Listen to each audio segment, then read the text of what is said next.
Right now at 11, a local neighborhood hit again by an act of hate. We never stop being on edge. An arrest made, and it's leading some to question why arrests weren't made the last time. And an act of terror tonight, the shocking new video of the attack that left 12 injured and a man in federal custody. Breaking into the 80s for the first time in weeks this week. Coming up, I'm going to show you how long that warm stretch lasts and when rain is back in the forecast. And Ballot Bound, the controversial development in Hyde Park that will likely have voters weighing in this November. This is WLWT News 5, leading the way.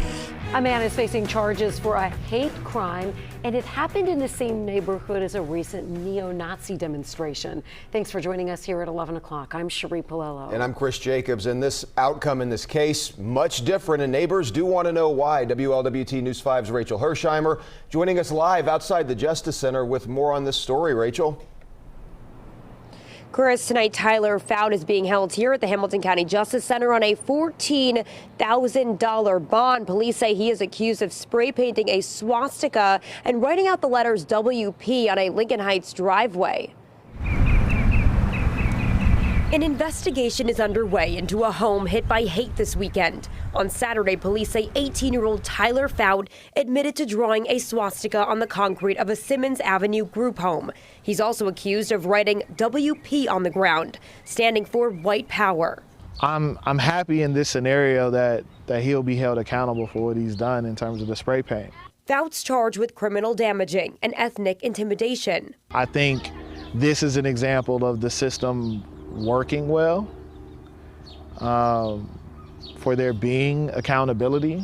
This comes less than a week after leaders in neighboring Evendale held a news conference announcing the findings of an independent review of the village's response to the February 7th neo-Nazi demonstration.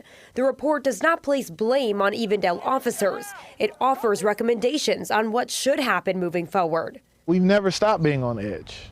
Activist Carlton R. Collins finds it concerning the demonstrators were never identified or charged with a crime and hopes the actions taken this weekend serve as an example moving forward. If nobody can be held accountable, if any and everything seems to be acceptable in the name of free speech.